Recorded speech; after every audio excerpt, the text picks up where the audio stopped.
क्या आपने कभी सोचा है कि जहाँ पर आप रहते हैं उसके नीचे क्या है? अब इसका मतलब ये नहीं है कि आप सेकंड फ्लोर पे रहते हैं तो आप बोल दें कि मैं फर्स्ट फ्लोर इसके नीचे फर्स्ट फ्लोर है, उसकी बात नहीं कर रहा। हम जिस धरती पर रहते हैं, हम जिस पृथ्वी पर रहते हैं, जो जिस सतह पर हम चलते हैं, उसके नीचे क्या है? आपने नहीं सोचा है, तो आज हम उसको ही पढ़ने वाले हैं कि इस सतह के नीचे क्या है। ऊपर तो सब कुछ दिखाई पड़ रहा है, मतलब कि हम सामने से देखते हैं तो हमें पर्वत दिखाई पड़ता है, हमें पठार दिखाई पड़ता है, हमें कोई मैदान दिखाई पड़ता है, हमें नदी दिखाई पड़ता है, लेकिन एक्चुअल में इस सतह से नीचे क्या है, वो भी हमें जानना है। क्यों जानना है? क्योंकि हमारे एग्ज़ाम में आएगा, बेसिक सी बात है। तो आप देख रहे होंगे कि यहाँ पर जो चैप्टर है, ये एनसीईआरटी 7th क्लास का चैप्टर नंबर 2 है। हेलो, मेरा नाम राजेश है और मैं आप सभी का स्वागत अपने यूट्यूब चैनल ज्योग्राफी पर पे करता हूँ। तो आज इस वीडियो में हम एनसीईआरटी का चैप्टर नंबर 2 पृथ्वी के अंदर मतलब पृथ्वी की आंतरिक संरचना के बारे में पढ़ने वाले हैं, पृथ्वी के अंदर क्या है, ठीक है? तो कभी-कभी लगता है जैसे हम आप सब सोचते हैं प बचपन में सोचते थे कि जो पृथ्वी है, वो उसके नीचे कहीं सोचते हैं पानी है, कहीं सोचते हैं कि कोई गेंद जैसा है, गेंद जैसा पोल सा मतलब कि खाली-सा होता है, खोखला होता है, ऐसा हो सकता है। या कभी-कभी तो हम ये भी सोच लेते हैं कि हम धरती के अंदर रहते हैं। मुझे तो बहुत दिन तक यही समझ में नहीं आया कि हम धरती के अंदर हैं कि धरती के ऊपर हैं। पहले हमको लगता था हम धरती के अंदर हैं, इसलिए हमको बादल दिखाई पड़ता है, क्योंकि नॉलेज नहीं था। लेकिन जैसे-जैसे धीरे-धीरे हम पढ़ते गए, वैसे समझते गए कि ऐसा कुछ भी नहीं है। और इवन अभी भी बच्चे यही भी समझते हैं कि जो अर्थ है, वो हिलती तब है जब शेषनाग अपना फन हिलाते हैं। शेषनाग अपना फन हिलाने का मतलब क्या है कि जब अपना फन वो हिलाते हैं, उनको ये जो मान लीजिए शेषनाग का फन है, इसके ऊपर पृथ्वी रखी है, जब फन हिलता है तो क्या होता है, ये अर्थ भी हिलती है। तो ये सारी चीज़ें हमको समझाई जाती हैं, बताई जाती हैं। लेकिन हम यहाँ पर ये समझेंगे कि एक्चुअल में वो चीज़ें नहीं है, जो हमको बताया गया वो किसी और रेफ़रेंस में होंगी, लेकिन ज्योग्राफी के रेफ़रेंस में ऐसा नहीं है। तो चलिए शुरू करते हैं आज की क्लास। आज के क्लास में सबसे पहली बात ये है कि भाई अगर यहाँ पर आप देखेंगे कि पृथ्वी के आंतरिक भाग क्या है, इसको समझने का सबसे अच्छा तरीका है कि आपने प्याज़ देखा होगा, आपके यहाँ प्याज़ भी होगा, तो उसको जब आपने कभी छीला होगा प्याज़ को, तो पहले काटेंगे, काटने के बाद देखेंगे परत दर परत उतारते जाएँगे उसको, देखा है? तो उसमें कई सारी परत होती हैं। तो सब उसमें क्या है, सबसे ऊपर क्या है, सबसे बाहरी परत। उसके बाद में जब आप छीलते जाएँगे, छीलते जाएँगे, छीलते जाएँगे तो आप देखेंगे उसके अंदर भी फिर उसमें कई सारी परतें मिलेंगी। कई सारी परतें उसमें मिल जाएँगी, लेयर्स मिल जाएँगी कई। ऐसे ही हमारी पृथ्वी भी है। जब हम सबसे ऊपर देखते हैं तो हमारी पृथ्वी ऊपर सबसे क्या है? ऊपर सबसे पृथ्वी सॉलिड है, ठोस है। उसके अंदर जाएँगे, जाते जाएँगे तो अलग-अलग तरीके की चीज़ें मिलती जाएँगी। तो वही बात है इसमें कि पृथ्वी की आंतरिक संरचना की तुलना किससे की गई है? वो की गई है जो प्याज़ है वो। ठीक है? यानी हमारी पृथ्वी गतिशील ग्रह है, उसके अंदर-बाहर निरंतर परिवर्तन होता रहता है। मतलब कि बाहर हम देखते हैं कि बाहर चेंजेज़ आते हैं। कैसे चेंज आते हैं? अपक्षय होता है, अपर्दन होता है, वो सब कुछ होता है। लेकिन केवल बाहर ही नहीं है, अंदर भी चेंजेज़ आते हैं। मतलब कि हमारे पृथ्वी के अंदर भी कुछ न कुछ होता रहता है, जिससे कभी-कभी इसमें चीज़ें मतलब होती रहती है। जैसे एग्ज़ाम्पल में आगे हम पढ़ेंगे ज्वालामुखी पढ़ेंगे, भूकंप पढ़ेंगे, वो सब किसकी वजह से हो रहा है? पृथ्वी के अंदर जो गतिशीलता है, उसकी वजह से होता है। पृथ्वी के अंदर जो गतिशीलता है, उसकी वजह से हो रहा है और उसका फ़र्क क्या पड़ता है हमारी सतह पर, उसको हम आगे पढ़ने वाले हैं। ठीक है? तो यहाँ पर पहले मैंने बात कर ली कि पृथ्वी जो हमारी है, वो अ, कैसी है? तो लगभग गोलाकार है। पहले हमने पढ़ लिया था क्लास 6 वाले एनसीईआरटी में। तो आज समझेंगे इसमें कि पृथ्वी के अंदर क्या है। तो सबसे पहले चलिए बात करते हैं, अगर हम इसमें एनसीईआरटी में देखते हैं यहाँ पर, तो आपको देखने को मिलेगा इसमें कि पृथ्वी हमारी कुछ इस तरीके से पृथ्वी हमारी कुछ इस तरीके से दिखाई पड़ रहा होगा, पृथ्वी हमारी कुछ इस तरीके से, ठीक है? तो जो सबसे बाहर, सबसे ऊपर, जहाँ पर हम सब हैं, सबसे ऊपर क्या है? उसको बोलते हैं परपटी। उसको क्या बोलते हैं? परपटी बोलते हैं। उसके नीचे अब आप जाएँगे, तो आपको क्या बोलेगा वहाँ पर? वहाँ पर बोला जाएगा मैंटल। वहाँ पर क्या बोला जाएगा? मैंटल। और जब बिल्कुल अंदर जाएँगे, तो उसको क्या बोलेंगे? क्रोड बोलेंगे या कोर बोलेंगे। मतलब बहुत सिंपल समझिए, अगर आप अपने जहाँ पर हैं, उससे पृथ्वी के अंदर जाने की कोशिश करें, मतलब कि पृथ्वी के केंद्र की तरफ जाने की कोशिश करें, तो सबसे पहले आप पर्पटी को पार करेंगे, उसके बाद में मैंटल को पार करेंगे और उसके बाद में क्या करेंगे, उसके बाद में कोर को पार करके वहां पर उसका सेंटर पे पहुंच जाएंगे। मतलब कि मोटा-मोटी देखें तो पृथ्वी के आंतरिक संरचना में 3 लेयर हैं, 3 मोटी-मोटी परतें हैं। एक पर्पटी है, एक मेंटल है, एक कौन सा है, एक क्रोड या कोर है। बात समझ में आ गई? और इन्हीं के बारे में हमको पढ़ना है यहाँ पर। ये बात यहाँ पर इसीलिए बताई जा रही है इसमें कि 3 परतें होती हैं, एक परत का नाम यहाँ पर देखेंगे आप, तो सबसे पहला क्या मिल जाएगा ऊपर, इस तरीके से अगर है, सबसे पहले ही देखेंगे कि क्या मिल जाएगा कि सबसे ऊपर क्या है? सबसे ऊपर मिल जाएगा आपको क्रस्ट, सबसे ऊपर क्या मिलेगा? आपको क्रस्ट मिलेगा, पर्पटी बोलते हैं, फिर मेंटल मिलेगा, फिर क्या बोलते हैं उसको? क्रोड या कोर बोलते हैं। बात समझ में आ गई थी? हमारे ख्याल से आ गई होगी। ठीक, अब आगे बढ़ते हैं। देखिए 3 परतें मैंने बताई, उन 3 परतों में जो पहली परत है उसका नाम क्या है? क्रस्ट। उसका नाम क्या है? क्रस्ट। तो पृथ्वी की सतह की सबसे ऊपरी परत, पृथ्वी की सतह की जो सबसे ऊपरी परत है जहाँ पर हम सब हैं, दिखाई देता है, जिस पर हम बैठे हैं, जिस पर हमारे बिल्डिंग्स होते हैं, जिस पर हमारे पेड़-पौधे लगे होते हैं, जिस पे हमारे सागर और महाद्वीप और महासागर हैं, वो सब कहाँ है? वो सब पर्पटी के ऊपर है। वो सब पर्पटी के ऊपर है। फॉर एग्ज़ाम्पल कि अगर हम देखें यहाँ पर अगर हम देखें कि हमारी पृथ्वी कुछ इस तरीके से है, हमारी पृथ्वी कुछ इस तरीके से गोल पृथ्वी है, गोल पृथ्वी है। तो इसके ऊपर यहाँ पर जो पेड़-पौधे हैं, यहाँ पर जो लोग हैं, यहाँ पर जो कुछ भी है, पर्वत है, पठार जो कुछ भी है, वो सब कहाँ पर है? वो सब क्रस्ट मतलब सबसे बाहर की जो परत है, वो कौन-सी है? वो है क्रस्ट। बात समझ में इतनी आ गई? सबसे बाहर की परत कौन-सी है? क्रस्ट है और यहाँ पर पृथ्वी की सबसे ऊपरी परत को क्या कहते हैं? पर्पटी कहते हैं और यह सबसे पतली परत है। यह सबसे क्या है? पतली परत है। बात समझ में आ गई? और मैंने अभी आपको बताया कि अगर हम महाद्वीप देखेंगे या महासागर देखेंगे, दोनों कहाँ पर हैं? दोनों पर्पटी पर ही हैं, क्रस्ट पर ही हैं। तो हमने 2 नाम दे दिए, मतलब कि ज्योग्राफी में 2 नाम दिया गया। एक महाद्वीपीय पर्पटी, एक कौन-सी है? महासागरीय पर्पटी। महाद्वीपीय पर्पटी और कौन-सी है? महासागरीय पर्पटी है। इसको आप इस पे बहुत अच्छे से आप देख पाएँगे। यहाँ पर आप देख सकते हैं। ये जो हिस्सा हमने बनाया यहाँ पर, ये कौन-सा है? ये वाला हिस्सा है क्रस्ट का। ये हिस्सा कौन-सा है? क्रस्ट का। क्लियर है? ये हिस्सा कौन-सा है? क्रस्ट का। उसके बाद में यहाँ से लेकर के यहाँ तक क्या है? मेंटल है। क्लियर हो गई बात? और उसके बाद देखेंगे, यहाँ से लेकर यहाँ तक क्या हो जाएगा? कोर हो जाएगा। लेकिन मैंने अभी आपको बताया कि जो क्रस्ट है, उस पर महाद्वीप भी है और महासागर भी है। तो इसलिए क्रस्ट को महाद्वीपीय क्रस्ट और महासागरीय क्रस्ट भी कहते हैं। मतलब कि महाद्वीप और महासागर किसके भाग हैं? तो क्रस्ट के भाग हैं। तो क्रस्ट के भाग, ठीक है? और ये हमारी सतह हो गई। बात समझ में आ गई? अब आप यहाँ पर आप अगर इस इमेज में देखें, अगर इस पिक्चर में देखें, तो आप देख पाएँगे कि महाद्वीप मोटा है या महासागर मोटा है? मतलब उसकी मोटाई जो है महाद्वीप की ज़्यादा है या महासागर की? तो आपको क्लियरली दिख रहा होगा। महासागर धँसा हुआ अंदर है, मतलब कि जो सतह है वो अंदर धँसी हुई है, उसमें पानी भरा हुआ है। तो उसकी मोटाई तो कम हो जाएगी। लेकिन महाद्वीप क्या है? वो ऊपर उठा हुआ है, सतह से ऊपर उठा हुआ है, तो उसकी मोटाई क्या होगी? ज़्यादा। इसलिए ध्यान रखिएगा, महाद्वीपीय क्रस्ट की मोटाई महासागरीय क्रस्ट क्रस्ट की कंपेयर में तुलना में ज़्यादा होती है और आप यहाँ पर देख लीजिए, ये इसकी मोटाई है, किसकी? महाद्वीपीय क्रस्ट की और यहाँ पर ये किसकी मोटाई है? महासागरीय क्रस्ट की। तो ध्यान रखिएगा, मोटाई के रेफरेंस में महाद्वीपीय क्रस्ट की मोटाई महासागरीय क्रस्ट की मोटाई के कंपेयर में ज़्यादा होती है। ज़्यादा होती है। सवाल बनता है कितनी होती है? यहाँ पर देखेंगे कि महाद्वीपीय पर्पटी यानी क्रस्ट की मोटाई लगभग 35 किलोमीटर के आसपास में है और महासागरीय कितनी है? लगभग 5 किलोमीटर के आसपास। लगभग 5 किलोमीटर के आसपास।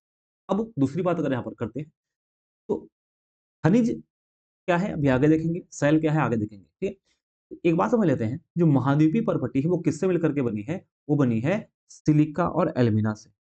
सिलिका और एल्यूमिना से और महासागरीय पर्पटी किससे मिलकर बनी है? सिलिका और मैग्नीशियम से। शॉर्टकट में इसको क्या बोलेंगे? इसको सीमा बोलेंगे, सीमा उसको क्या बोलेंगे? सियाल। सियाल का मतलब क्या है? सिलिका और एल्यूमीनियम और सीमा का मतलब क्या है? सिलिका और मैग्नीशियम।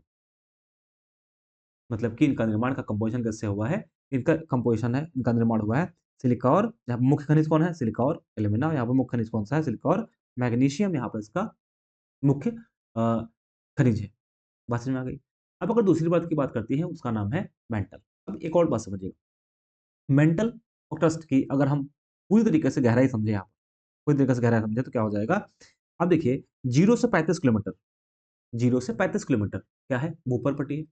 उसके बाद 2900 किलोमीटर तक का मेंटल फैला हुआ है और उसके बाद में 63 से 71 किलोमीटर तक का क्रूड फैला हुआ है। जैसे मैंने आपको बताया यहाँ पर कि या ये जो यहाँ पर आप देखेंगे इस जगह पर यहाँ पर क्रस्ट खत्म हो गया, यहाँ पर मेंटल खत्म हो गया। जहाँ पर क्रस्ट खत्म हुआ है, वो मोटाई कितनी है? लगभग 100 किलोमीटर के आसपास में मोटी है। लगभग 100 किलोमीटर है, मतलब कि जो क्रस्ट है उसकी गहराई जो मोटाई कितनी है? लगभग 100 किलोमीटर है और 2900 किलोमीटर की जो गहराई है, वो किसकी है? मेंटल की है और 6371 किलोमीटर की जो गहराई है, वो किसकी है? वो है यहाँ पर केंद्र तक पहुँचने में मतलब कोर की। बात समझ में आ गई? तो इसमें तो पर्पटी के ठीक नीचे कौन है? मेंटल। अभी हमने देखा इसमें कि सबसे ऊपर कौन-सा है? सबसे ऊपर क्रस्ट है, फिर मेंटल है, फिर कोर है। तो पर्पटी यानी कि क्रस्ट के नीचे कौन-सा है? के नीचे मेंटल है। क्रस्ट के नीचे क्या है? मेंटल। बात समझ में आ गई? गहराई कितनी है? वो है 2900 किलोमीटर तक फैला हुआ है। अब इसके बाद अगर बात करें भाई परत अच्छा परत की बात करें परत 3 की बात करें तो क्या होगा? क्रोड, इसको कोर भी बोलते हैं। अगर क्रोड को देखेंगे सबसे आंतरिक परत है, सबसे अंदर है, यहाँ पे देख सकते हैं सबसे ऊपर भूपर्पटी, फिर मेंटल है, फिर यहाँ पर लास्ट में क्या है? क्रोड, सबसे आंतरिक है। और ये कितनी इसकी जो अगर देखेंगे तो इसकी त्रिज्या लगभग कितनी है, तो 3500 किलोमीटर के आसपास में त्रिज्या है और इसका निर्माण किससे हुआ है? इसका निर्माण निकेल और लोहे से हुआ है, मतलब कि फेरस से हुआ है, जो शॉर्टकट में क्या बोलते हैं? नीफे। तो 3 चीज़ें हो गई, एक नीफे हो गया, एक सीमा हो गया और एक सियाल हो गया। इन तीनों की चीज़ों के बारे में आपको ध्यान में रखना है कि आंतरिक परत का निर्माण किससे हुआ है, मतलब कि कोर का निर्माण किससे हुआ, उसमें मतलब अधिकता किसकी है किसकी है मुख्यतः कौन-सा खनिज है? निकेल और लोहा है। इसके बाद देखेंगे तो महाद्वीपीय परपट्टी में कौन-सा खनिज है? सिलिका और एल्यूमिना और यहाँ पर देखेंगे महासागरीय परपट्टी में किसका अधिकता है? तो सिलिका और मैग्नीशियम। और सिलिका और मैग्नीशियम कहाँ पर है? ये मेंटल में भी पाया जाता है। बात समझ में आ गई? जहाँ तक क्लियर है? अब बात करते हैं कुछ फैक्ट्स की। फैक्ट ये है कि भाई अगर हम खोदना शुरू करें, मतलब कि जो केंद्र की तरफ जाने के लिए हम खुदाई शुरू करें, गड्ढा बनाना शुरू करें, तो कितना लंबा गड्ढा हो सकता है? बहुत लंबा गड्ढा नहीं हो सकता है। क्यों? क्योंकि जैसे-जैसे आप सतह से केंद्र की ओर जाएँगे, ताप, दाब, दबाव बढ़ता जाएगा और भी बहुत सारी दिक्कतें आती जाएँगी। इसलिए पृथ्वी के केंद्र तक पहुँचना लगभग इम्पॉसिबल है, मतलब कि वहाँ तक पहुँचा नहीं जा सकता है सीधे, करेक्ट है? अब सवाल बनता है कि ये पता फिर कैसे है? जब कोई पहुँच ही नहीं पाया, तो पता कैसे है कि पृथ्वी के अंदर कौन-कौन सी परतें हैं, कैसे पता हो जाएगा? ये भी आगे पढ़ने वाला है। ये हमें कैसे पता पृथ्वी के अंदर कौन-कौन सी परतें हैं? आगे हम इसको साक्षी जब पढ़ेंगे तो वहाँ पे पढ़ेंगे। तो यहाँ पर फैक्ट दिया हुआ है कि आपको पता है कि विश्व की सबसे जो गहरी खान है वो कहाँ पर है? दक्षिण अफ्रीका में है और इसकी गहराई लगभग 4 किलोमीटर है। गहराई लगभग कितनी है? 4 किलोमीटर। तेल की खोज में इंजीनियर 6 किलोमीटर की खुदाई कर चुके हैं, गहराई की खुदाई कर चुके हैं। मतलब गहरी 4 किलोमीटर है और तेल की खोज में 6 किलोमीटर तक 6 किलोमीटर तक की इन्होंने खुदाई इसकी की हुई है। ठीक है? पृथ्वी के केंद्र तक पहुँचने के लिए जो कि बिल्कुल असंभव है, आपको समुद्र की सतह से 6000 मीटर 6000 किलोमीटर की खुदाई करनी होगी। क्यों? केंद्र तक पहुँचने में कितना है? 6371 किलोमीटर। यही पृथ्वी की त्रिज्या है, यही कि पृथ्वी की त्रिज्या है। तो सतह से आप सोचिए कि 6000 किलोमीटर नीचे जाना केंद्र तक बहुत मुश्किल काम। फिर बात की जा रही है, पृथ्वी के आयतन का केवल 1% हिस्सा ही पर्पटी है। पर्पटी सबसे कम है, पर्पटी सबसे कम है अगर क्रम लगाने के आ जाए कि पृथ्वी के आयतन में घटते हुए क्रम में लगाओ कौन ज़्यादा कौन कम है, तो सबसे कम कौन हो जाएगा? पर्पटी हो जाएगा। दूसरे नंबर पर क्या होगा? दूसरे नंबर पर यहाँ पर क्रोड होगा 15% और तीसरे नंबर पर क्या होगा? मेंटल मेंटल सबसे ज़्यादा है। तो अधिकता के क्षेत्र अधिकता में देखेंगे सबसे नंबर 1 पर कौन है? तो वहाँ पर मेंटल है। दूसरे नंबर पर सब कौन-सी है? क्रोड है और सबसे कम क्या है? तो यहाँ पर हो जाएगा आपका पर्पटी। पहले सबसे मेंटल, फिर क्रोड, फिर क्या हो जाएगा? पर्पटी। तो ये एक इम्पोर्टेंट चीज़ है जिसको आप ध्यान रखिए। तीसरी और बात जो मैंने आपको बता दी, पृथ्वी की त्रिज्या कितनी है? तो 6371 किलोमीटर पृथ्वी की ये त्रिज्या है। ध्यान रखिएगा इसको एग्ज़ाम में पूछा ठीक है? अब बात करते हैं यहाँ पर हैं अगले की जिसमें आती है सैल और रॉक। हमारे ख्याल से पृथ्वी की आंतरिक संरचना के बारे में छोटी-छोटी बात याद हो गई होगी। इसको एक बार समराइज़ कर लेते हैं। मैंने आपको बताया कि पृथ्वी के आंतरिक भाग में 3 परत होती हैं। वो 3 परत कौन-सी हैं? भूपर्वतीय है, मेंटल है, क्रोड है। 0 से 35 किलोमीटर का कौन है? भूपर्वतीय है। 2900 किलोमीटर तक कौन है? मेंटल है और 6371 किलोमीटर तक कौन है? वो है क्रोड। भूपर्वतीय में महाद्वीपीय सियाल और सीमा से महासागरीय सीमा से बना हुआ है और यहाँ पर देखेंगे क्रोड जो है वो क्रोड क्या है? नीफे से बना है। यहाँ पर ताप और दाब क्या है? ज़्यादा है, ताप और दाब ज़्यादा है। इसके बाद मैंने आपको बता दिया, पृथ्वी के आयतन का 1% पर्पटी है, 84% मेंटल है और 15% क्या है? क्रोड है। ये सारी बातें हमने यहाँ पर कर ली। और एक और इम्पोर्टेंट बात यहाँ पर ये आती है कि अगर हम इसमें बात करें कि एक शब्द दिया हुआ होगा इसमें, जिसको बोलते हैं दुर्बलता मंडल। दुर्बलता मंडल क्या होता है? थोड़ा उसको हम यहाँ पर समझ लेते हैं। दिया नहीं गया है, लेकिन हम इसमें समझ लेते हैं दुर्बलता मंडल क्या होता है? आपके काम आ जाएगा। देखिए, दुर्बलता मंडल क्या है? जो मैंने आपको बताया क्रस्ट है। क्रस्ट मैंने बताया। क्रस्ट के नीचे कौन-सा सतह है? कौन-सा परत है? मेंटल है। तो क्रस्ट के नीचे मेंटल है। मेंटल का जो सबसे ऊपरी भाग है, शुरुआत जहाँ से होती है, ये मेंटल की जहाँ शुरुआत होती है, वहाँ लगभग 100 किलोमीटर गहराई में पिघला हुआ पिघला हुआ चट्टान मिलता है, रॉक, मोल्टेन रॉक। तो क्या बोलते हैं? इसको बोलते हैं मैग्मा चेंबर। यहाँ पर क्या है? मैग्मा चेंबर और इसको क्या बोलते हैं? दुर्बलता मंडल। इसको क्या बोलते हैं? दुर्बलता मंडल। तो ध्यान रखिएगा अगर आपसे पूछता है दुर्बलता मंडल इसको एस्टेनोस्फीयर बोलते हैं। दुर्बलता मंडल एस्टेनोस्फीयर बोलते हैं। कहाँ पर है? तो वो मेंटल में मिलता है, मेंटल के ऊपरी परत में मिलता है। ये आपसे स्टेटमेंट ये पूछता है कि क्रस्ट और मेंटल के बीच में दुर्बलता मंडल पाया जाता है तो स्टेटमेंट क्या होगा? बिल्कुल सही होगा। ठीक है? तो यहाँ पर इतनी बेसिक इन्फॉर्मेशन किसके बारे में थी, वो थी आंतरिक भाग के बारे में। अब हम आगे बात कर लेते हैं, इसको बोलते हैं सैल यानी रॉक और मिनरल्स के बारे में। देखिए, आपने रॉक्स के बारे में सुना होगा, जैसे हम रॉक बोलते हैं कि भाई रॉक जैसे नाम आता है, वैसे क्या होता है हमारे दिमाग में भारी भरकम चीज़ बनती है कि जो सैल है, चट्टान है, इसको हिंदी में चट्टान भी बोलते हैं। जो चट्टान है, वो बहुत ही ज़्यादा भयंकर बड़ी होती होगी, बहुत ही सॉलिड होती होगी और बहुत ज़्यादा ह्यूज होती है, मतलब बड़ा एक स्ट्रक्चर बनता है, मजबूती का स्ट्रक्चर बनता है, लेकिन ऐसा नहीं है। कुछ हद तक ठीक है, आगने देखेंगे तो ऐसा ही होगा, लेकिन ओसाई देखेंगे तो उसमें तो खड़िया जो होती है, जो चाक होती है, वो भी तो एक अ, रॉक ही है, मतलब कि सैल ही है। तो वो तो मजबूत नहीं है बहुत, वो तो स्ट्रॉन्ग नहीं है, उसको गिराने पे वो टूट जाती है। तो सैल का मतलब ये नहीं है कि जो बहुत ज़्यादा मजबूत है, मजबूत के साथ-साथ में जो मुलायम होता है, वो भी सैल होता है। तो सैल क्या होता है? सैल क्या होता है? तो पृथ्वी की परपटी में अनेक प्रकार के सैल बने होते हैं। और सैल किससे बने होते हैं? ये जो पृथ्वी की परपटी है, बनने वाले खनिज पदार्थ के किसी प्राकृतिक पिंड को सैल कहते हैं। मतलब पृथ्वी के परपटी हमने पढ़ी है, पृथ्वी के परपटी में जो सैल है परपटी में जो खनिज पदार्थ हैं यहाँ पर, उनसे मिलकर के किसका निर्माण होता है? वो निर्माण होता है सैल का। अब क्योंकि खनिज पदार्थ अलग-अलग होता है, तो उसके आधार पर अलग-अलग रंग के, अलग-अलग आकार के और अलग-अलग गठन के सैल हो सकते हैं, मतलब कि चट्टान हो सकते हैं। इसको इसको चट्टान कहते हैं। करेक्ट?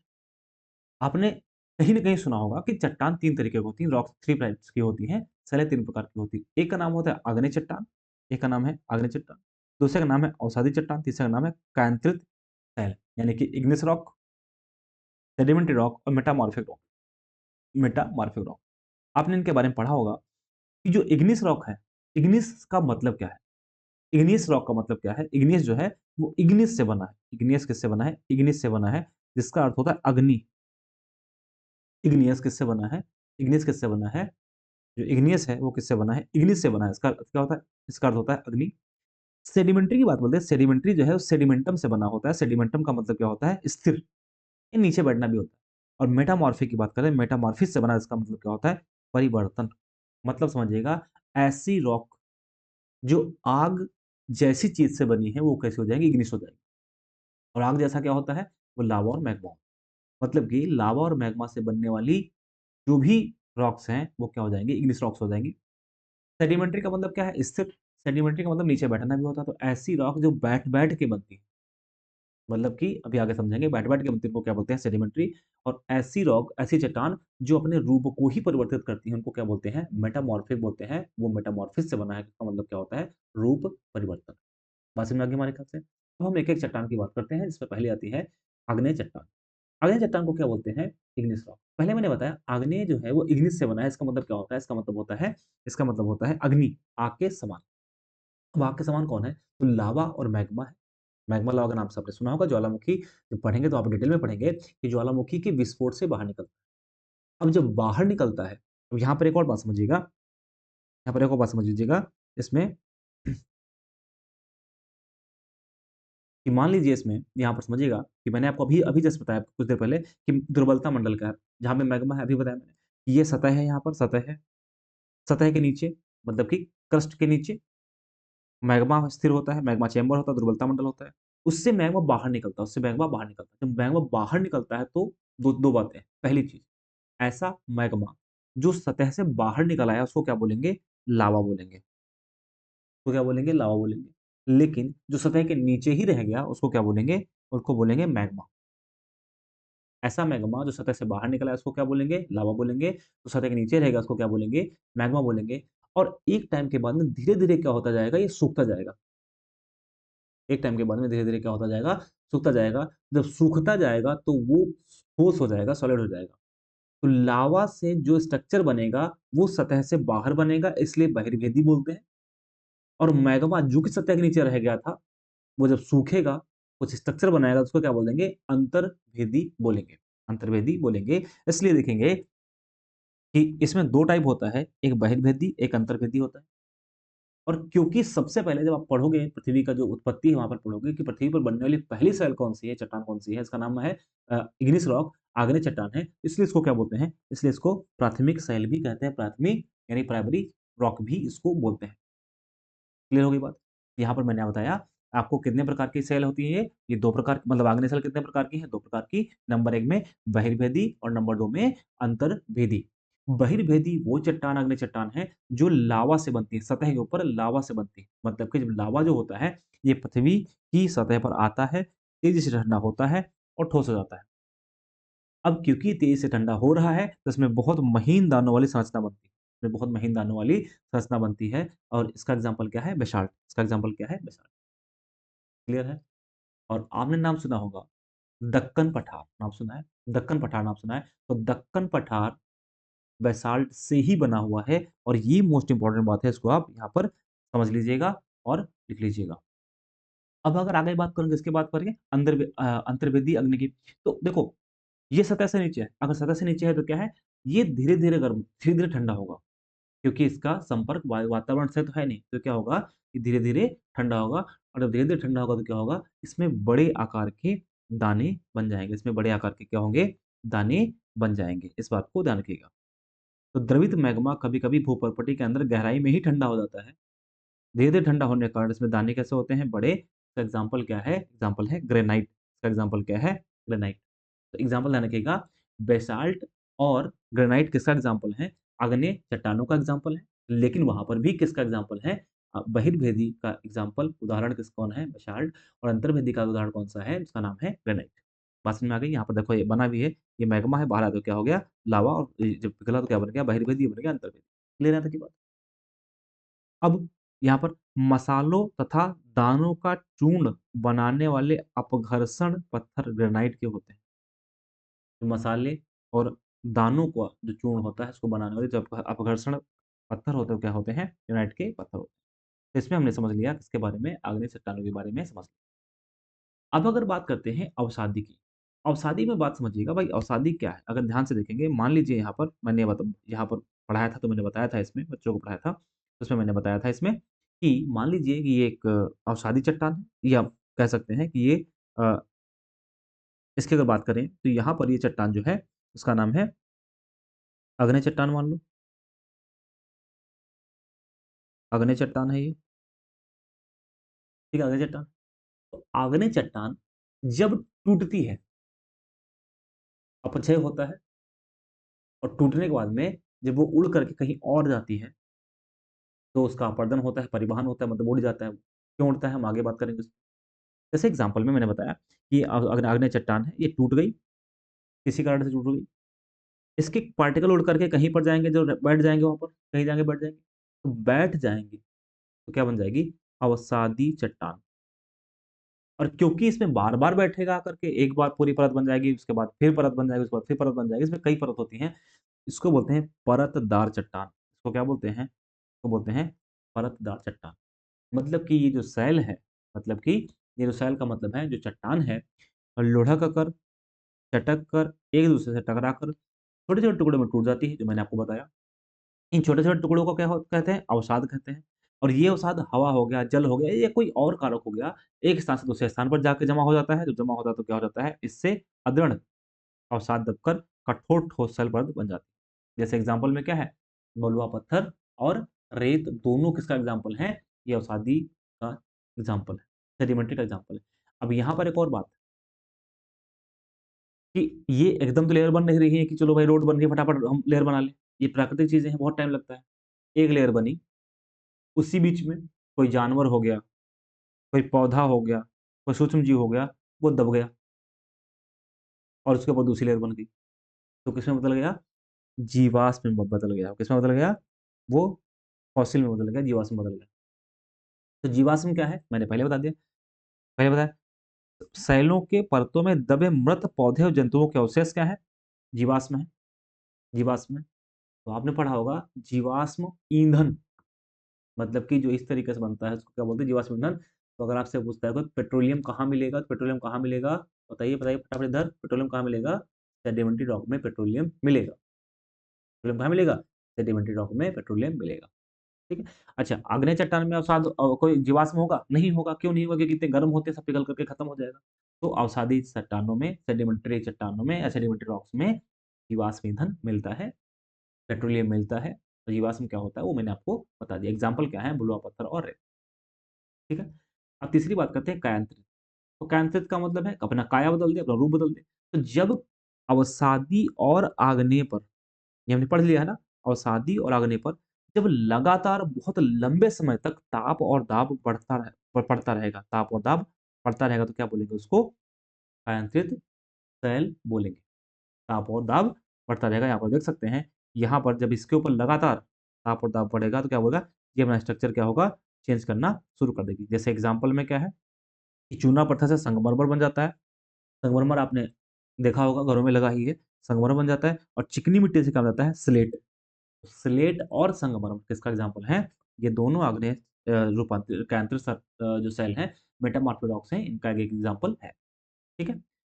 अब यहाँ पर एक इम्पोर्टेंट बात है कि जो रॉक साइकिल उसकी बात करते हैं। रॉक साइकिल का मतलब है कि जो चट्टानें हैं, जो रॉक्स हैं, वो लगातार बन रही हैं और लगातार टूट रही हैं। मतलब बनने और बिगड़ने का प्रोसेस साथ में चल रहा है। यानी एक सेल दूसरे में परिवर्तन होने की प्रक्रिया को क्या कहते हैं? सेल चक्र। अच्छा, यहाँ पर बहुत ईज़ी अच्छे से समझिएगा। सबसे पहली चट्टान कौन-सी है? प्राइमरी रॉक कौन-सी है? तो प्राइमरी रॉक के बारे में मैंने बताया कि प्राइमरी रॉक कौन-सी है? उसका नाम है आग्नेय। करेक्ट? प्राइमरी रॉक कौन-सी है? आग्नेय है। अग्नि पर क्या होगा? जब वो टूट-फूट जाएगी तो मैंने बताया था टूट-फूट करके कौन बनती है? अवसाद बनेगा और अवसाद बनेगा, दबाव बढ़ेगा तो क्या बनेगा? अवसादी सेल बनेगा, सेडिमेंट्री रॉक्स बन जाएगा। जब इस सेडिमेंट्री पर ताप और दाब बढ़ेगा तो क्या बोलेंगे उसको? कांतित सेल बोलेंगे। जब कांतित सेल फिर से पिघल जाएगी तो क्या बन जाएगी? मैग्मा बन जाएगी और मैग्मा ठंडा होगा तो क्या बन जाएगा? अग्नि सेल बन जाएगा। या आग्नेय सेल यानी इग्नियस रॉक पर सीधा ताप और दाब डाल दो तो क्या बन जाएगा? कांतित सेल बन जाएगी। या कांतित सेल पर ताप दाब डाल के टूट जाएगा तो क्या बन जाएगा? अवसादी बन जाएगी। मतलब ये जो साइकिल है पूरा इसमें चलता रहेगा। आप इसमें ये इसको प्रॉपर्ली ये जो आपका एनसीईआरटी है यहाँ पर आप देख सकते हैं ये देखिए, इसमें आप इसमें देख सकते हैं। यहाँ पर बिल्कुल क्लियर बना हुआ है कि यहाँ पर मैग्मा है, यहाँ पर मैग्मा है, मैग्मा से फिर देखेंगे ये जब सूखेगा तो इसमें आग्नेय सेल बनेगी, आग्नेय से अवसाद बन जाएगा, अवसादी सेल बन जाएगा, मतलब वो पूरा साइकिल इसमें दिया हुआ है। ठीक है? इसका मतलब है जो सेल होती हैं वो बनती और बिगड़ती रहती हैं।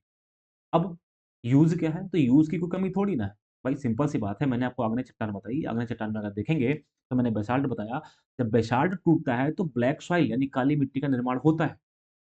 काली मिट्टी का निर्माण किससे होता है? तो बेसाल्ट के टूटने से होता है। तो बेसाल्ट टूटेगा तो काली मिट्टी बनेगी, काली मिट्टी बनेगी तो कृषि की गतिविधियाँ होंगी। कृषि की गतिविधियाँ होंगी, आपने पढ़ा होगा काली मिट्टी किसके लिए अच्छी होती है? तो काली मिट्टी कपास के लिए बढ़िया होती है, काली मिट्टी कपास के लिए अच्छी होती है। तो एक तो कृषि का हो गया। दूसरी चीज़, अगर हम अपने घर में देखें, तो हमारे घर में क्या होता है कि भाई संगमरमर लगा होता है, उसमें यूज़ करते हैं। आपने देखा ताजमहल यहाँ पर, बहुत से लोगों ने देखा भी होगा, मैं तो देखा नहीं हूँ, अभी गया नहीं हूँ। ताजमहल सफ़ेद है, सफ़ेद संगमरमर से ही बना हुआ है। संगमरमर कौन-सी चट्टान है? तो जो मेटामॉर्फिक है वो है। लाल किला देखा होगा, रेड फोर्ट देखा होगा, किससे बना है? लाल बलुआ पत्थर से बना है। तो इसका यूज़ क्या है? अगर यूज़ की बात करें तो भाई निर्माण में यूज़ होता है। कठोर सेल का उपयोग सड़क, घर, इमारत बनाने में करते हैं। खेल-कूद में भी करते हैं। जैसे 7 पत्थर पिट्ठू हो गया, टापू हो गया, 5 पत्थर गिट्टी हो गया, वो सब जो बच्चे खेलते हैं वो। ये किसके बारे में बात की हमने? ये हमने बात की किसके बारे में? सेलों के बारे में। 11th क्लास के एनसीईआरटी जब पढ़ेंगे तो वहाँ पर और डिटेल में इसको पढ़ने वाले हैं कि और भी जो चीज़ें हैं वहाँ पर हम कवर करेंगे। इसमें हम उतना ही कवर कर रहे हैं जितना एनसीईआरटी में दिया हुआ है। नहीं तो फिर एनसीईआरटी पढ़ने का मतलब नहीं रहेगा अगर हमने नाम दे दिया क्लास 7 की एनसीईआरटी और हमने 11th की भी पढ़ा दी, तो कोई मतलब नहीं है। ठीक है? तो जैसे-जैसे क्लास की एनसीईआरटी बढ़ती जाएगी वैसे-वैसे उसको हम आगे भी पढ़ते जाएँगे। तो हमने प्रॉपर तरीके से समझ लिया कि सबसे पहले कि पृथ्वी की आंतरिक संरचना में क्या है, उसके बाद समझा हमने कि कौन-कौन से रॉक्स हैं, कौन-कौन से सेल हैं। अब हम समझते हैं खनिज। खनिज अगर खनिजों की बात करेंगे, तो खनिज क्या होता है? जो सेल होता है वो विभिन्न खनिजों से बना होता है, हमने पढ़ा। सेल जो होता है मतलब रॉक जो होता है विभिन्न खनिजों से बना होता है। खनिज क्या है? खनिज की अगर बात करें यहाँ पर तो खनिज प्राकृतिक रूप से प्राकृतिक रूप में पाए जाने वाले पदार्थ प्राकृतिक रूप में पाए जाने वाले पदार्थ हैं, जिनका निश्चित भौतिक गुणधर्म एवं निश्चित रासायनिक मिश्रण होता है। प्रकृति में पाए जाने प्राकृतिक रूप से पाए जाने वाले ऐसे पदार्थ जिनका भौतिक गुणधर्म और रासायनिक मिश्रण क्या होता है? मिश्रित होता है। तो क्या बोलते हैं? वो खनिज बोलते हैं। ठीक है? उपयोग जैसे ईंधन, जब ईंधन की बात करेंगे तो हम सबसे पहले नाम किसका आता है? कोयले का ही नाम आता है, ईंधन, कोयला, प्राकृतिक गैस, पेट्रोलियम। ये क्या हो गया? ईंधन हो गया। उद्योग की बात करेंगे, उद्योग, औषधि, उर्वरक और इसमें भी क्या? लोहा, एल्युमीनियम, सोना और जो यूरेनियम है वो। ये क्या हो जाएगा? ये हो जाएगा इसमें खनिज। तो इस पूरे चैप्टर में इतनी ही चीज़ें हैं पढ़नी है जो मैंने आपको प्रॉपर्ली पढ़ा दी है। अगर कोई दिक्कत होती है तो आप कमेंट बॉक्स में कमेंट करके बताइएगा कि अगर कोई दिक्कत आती है तो। ठीक है? बाकी मैपिंग सीरीज़ जारी है, मैपिंग सीरीज़ आप पढ़ते रहिए और मैंने शॉर्ट्स में भी बनाना शुरू कर दिया है कि जो भी अलग-अलग एग्ज़ाम्स में क्वेश्चन पूछे गए हैं, चाहे वो यूपीएससी हो या एनडीए, सीडीएस हो, उसका कोई भी एग्ज़ाम, स्टेट बेसिक जो अच्छे क्वेश्चन हैं, उनको भी मैंने शॉर्ट्स के फॉर्म में अपलोड करना शुरू कर दिया है। 2026 का एग्ज़ाम होगा, हम लोग मिल करके उसको पास करेंगे और अगर कोई और हेल्प चाहिए रिलेटेड इस सब्जेक्ट से कि भाई और क्या किया जा सकता है, तो उसके लिए भी आप बताइए। आपने इतना वीडियो देखा, यहाँ तक वीडियो देखा, इसके लिए बहुत-बहुत धन्यवाद। मिलते हैं अगले वीडियो में, जिसमें हम चैप्टर नंबर 3 पढ़ेंगे, हमारी बदलती पृथ्वी के बारे में पढ़ेंगे और ये अच्छा चैप्टर है, प्रॉपर्ली समझेंगे क्या चीज़ें इसमें हैं। हाँ, एक और बात, अगर आपको सुझाव देना है, मेरे पढ़ाने में कोई आपको दिक्कत आ रही है या मैं और कैसे इम्प्रूव कर सकता हूँ, उसके लिए कमेंट बॉक्स में आप कमेंट करिएगा या इसमें आपको व्हाट्सएप नंबर दे दिया गया यहाँ पर है, व्हाट्सएप नंबर पे व्हाट्सएप करिएगा, आपको प्रॉपर रिप्लाई मिलेगा। मिलते हैं अगले वीडियो में, बहुत-बहुत धन्यवाद।